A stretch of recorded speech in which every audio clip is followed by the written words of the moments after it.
of mind, because it refuses to be tethered to the moods and unconsciousness of others. It understands other people can be unconscious, other people can be tethered, other people can be afraid, other people can project. It's none of my responsibility. It's none of my business. That state of mind is owned thoroughly, completely by that person. Now, are you in complete charge of your state of mind? Are you the complete owner, president, governor, senate, House of Representatives of your own being? Are you representing yourself? Are you your own presidential winner, leader, and owner? Who is the CEO? Who? Right? There's this saying that I'm only as happy, a parent is only as happy as their least happy child. So for a long time, I was like, oh, that's so sweet and that's so true. But in many ways, that shouldn't be true. Because our state of being, now I understand, I'm a mother, my state of being is merged and enmeshed with my daughter's, but it technically shouldn't be. My state of being is my state of being. If she's unhappy because someone called her nose too big, how is that my problem? At the end of the day, I can be empathic, I can be compassionate, I can be loving, and I can be kind. But why should my mood get into a bad mood? If she's happy and she wants to go celebrate because she got a B+, but I'm having grief around the death of somebody in my life, my mood doesn't have to change, right? I can be authentic to myself. She can be authentic to herself. Our moods don't need to enmesh in order for us to be loving. And this is what we think because we were raised like this. We were raised to think that our moods, our entire being, should be given to our parents as a declaration of love, of loyalty, fidelity, oneness. This is not true. Our parents should never have done that to us. And when I see myself do it to my child, because I also play psychological manipulation and games, I stop myself, right? So when I hear many mothers say, you know, my daughter doesn't love me, she didn't call me for Mother's Day. Okay, why is your mood bad?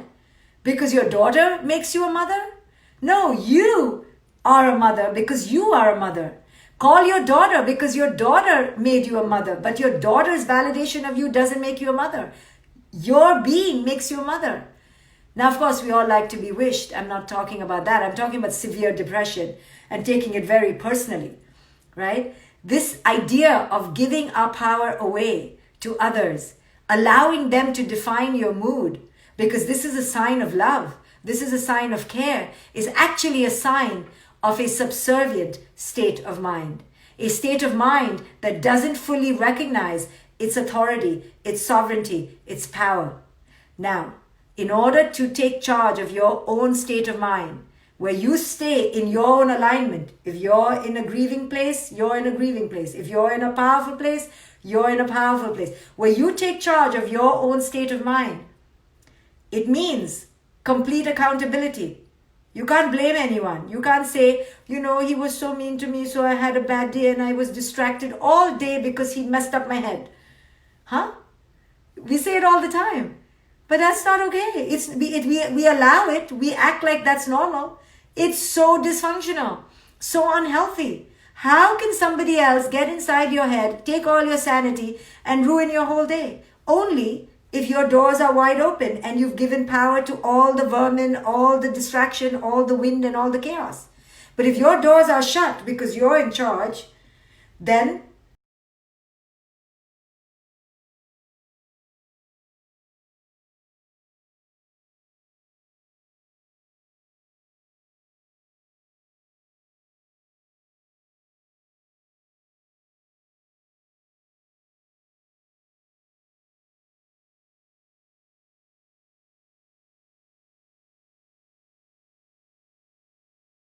accountability. Only you can be accountable for your own power. Nobody else can be accountable for your power. Now, this is scary because you can't blame anyone. What sort of life is it if you can't blame people? Like, how unsatisfying. Why live at all? We live to blame, frankly. We live to be pious and righteous and call the other one the bad person and just say, here, your job, fix it, right? Till you don't fix it, I can't survive. You're terrible, I'm amazing. So when you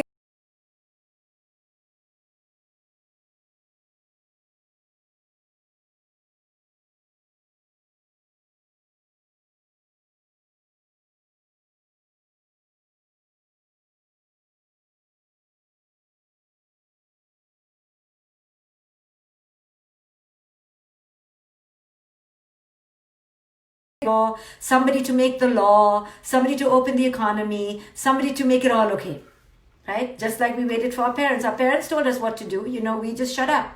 Time to go to church, let's go to church. Time to go to synagogue, let's go. Let's go, children, let's go. So all our childhood was spent like this, waiting passively for the adults to tell us how to be, how to live, what to think, not to think, how to be happy, not to be happy, right? So we're just waiting. So we're doing the same thing. But here's where you can break this cycle. Here's where you can change your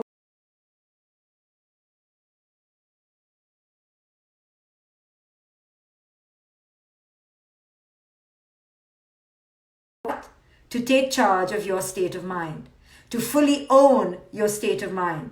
You've been waiting.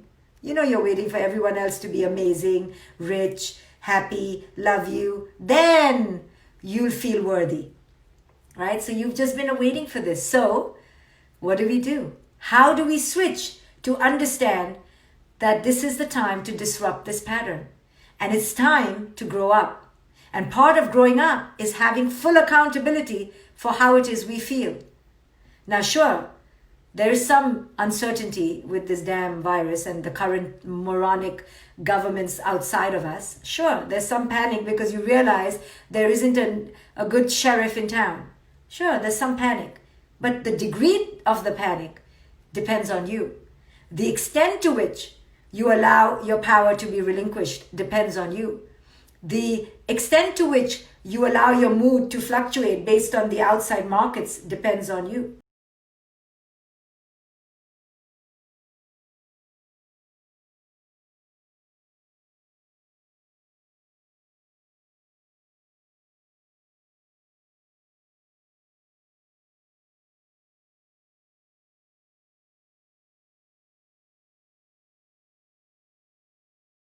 We act like we don't have any destiny anymore. We have no will.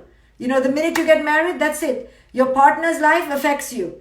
You can't function till they function. Huh? No. This enmeshment is unhealthy. It was the enmeshment we had with our parents. It's complete codependency, complete apathy, relinquishing of power.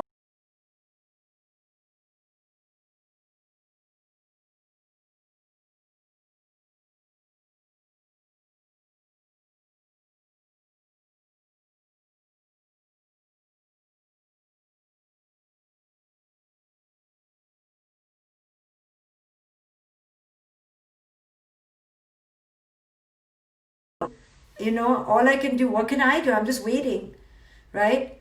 And we feel powerless. But the truth is, we always had power. Our parents just didn't give it to us. And now we have power. We just can't access it because it is our habit to give up power. It's our habit to be powerless. So how do we take power back? By understanding that it's time now for us to own our own mood, for us to own our own experience. Our experience is our experience, is our experience, is our experience. Nobody can bully you into an experience. So you get to choose. If you want to be miserable through this virus, all power to you. It's your right. If you want to be pissed off with everybody, you're right. But in the same vein, just like it's your right, why don't you choose something that actually empowers you, that actually creates joy and a sense of victory and a sense of triumph? Why not choose life versus lifelessness? Why not choose empowerment versus dearth? Why not choose the oasis rather than wander in the desert, thirsty and quenched? Why? Why not choose the right choice? And the right choice is, this life is short. All I have is the present moment. How I live the present moment will determine my next present moment. I get to decide how this life experience will be. I can enter it with curiosity, or I can enter it with apathy. I can enter it leaning in, or I can enter it withdrawn. How do I choose to enter this moment? Now this is when you take charge of your state of mind. This is when you say no more.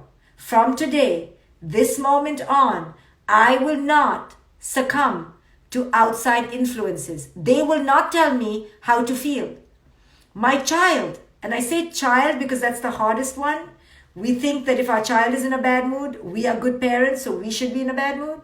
We feel if our partner is in a bad mood, we are good partners if we're in a bad mood. No.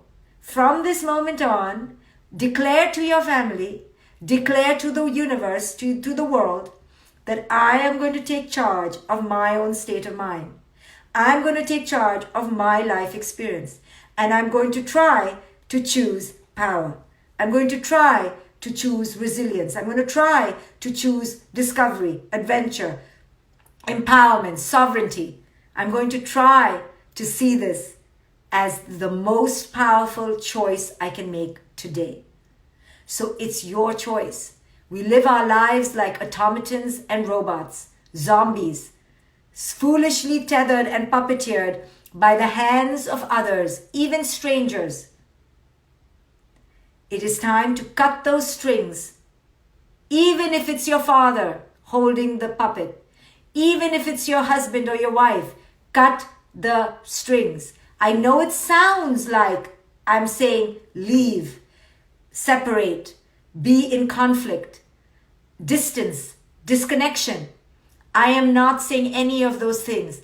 All I'm saying is own yourself. Be connected to yourself. Live your own damn life. And then, when you do, you're actually in relationship with the others, adult to adult, not child to child. You take ownership and you force them to take ownership. Now, many in your life will revolt and run away because I told you, an awakened man and an awakened woman are indeed threatening and lethal. They are scary. No one likes them because they are beyond will and control of others. They do not get influenced. So many in your life will think you've become all that and ostracize you, and maybe you're scared of that. So you have to decide what is the price you're going to pay to discover your true self. Many of us decide, you know what? The price is too high. Forget it. It's too high. I need everybody to love me the way they love me, how they love me, the same way they love me all my life, which is they've loved my weak self. They've loved my dependency. They've loved my inauthenticity. I'm too scared to become authentic. I'm too scared to become powerful because then they won't love me. Because we all know that most of the people in our lives love the weak part of us. We all know that if we become too powerful, we're out. They're going to throw us out because the contract was to love the weak part of us. So all this time we're like, okay, I'll be weak. Just love me, okay? I'll be quiet. Just love me, okay? I won't say what I really think and really feel because I don't want to lose you. So I'm just going to be who you want me to be. So you love me, okay? Love me, please. This is what we did as children. And we gave our state of mind away. So it comes with a price, like everything else. Like a fit body, a fit mind, anything. To have a license in anything, you have to work hard at it. You have to suffer. You have to compensate. You have to compromise. There's a arduous process of shedding. Without shedding, there is no invitation. Without letting go, there is no coming in. So there is a price to pay. And the question is, are you willing to pay that price? The price for what? For your state of mind. For the reclamation of your sovereignty. To reclaim your power. To take back your sense of who it is you are. You are not your children. You are not your parents. You are not your community. You are not your neighbor, not your teachers, not your God, not your husband, not your wife. You are sovereign. And sovereign beings can truly be in relationship with other sovereign beings. Till then, it's children in relationship with children. And by children, I don't mean children are lesser than, but the infants in us, the infantile part of us with the infantile part of others in fake contracts of inauthentic transactions. You be small and I'll be small. And we both will be small together, and then we'll be safe and we'll play house. So when you decide that you are ready to live this life in power, that will come with some letting go. Some people are going to be pissed off with you, and we will understand that with compassion. It's okay, because we've realized it's okay if people are pissed off with us. Doesn't mean we're pissy. If they're pissed off, that's their choice. Some people may call us names: betrayer, not loyal, liars, fake. It's okay, because we've realized that our state of mind and who it is we are and our experience is ours, not theirs. So just because they point a finger and say, you, and they're looking straight at you, you are fake, you're a liar, you're a thief, you're not loyal. You go, oh, okay, I'm so interested, tell me. But you know who you are. So this separation actually creates great power. It's good to separate out of enmeshed relationships. It's good to take our power back, because when we take our power back, we enter authenticity. When you enter authenticity, you now begin to choose volitional relationships in your life. Relationships based on choice, not on fear, not on obligation, not on tradition, not on loyalty. Most of our relationships are based on fear, tradition, obligation, and loyalty. Few relationships are based on complete and comprehensive choice. So the choice is yours. Are you ready to own your state of mind? Are you ready to pay the price for your authenticity? It's your one life. You get to choose. Make the choice today. Start right now. Thank you, guys. I will see you here tomorrow, hopefully without technical glitches. If you want to meditate with me, come to my other page. It is facebook.com/groups/get superpowered facebook.com/groups/get superpowered. I'm going to be meditating in a few minutes there, and I teach people how to meditate every single day. Come join me. Thank you, guys. Take over your state of mind. It's yours. It's your state. Take it over. Govern it wisely, with love, and with presidential authority.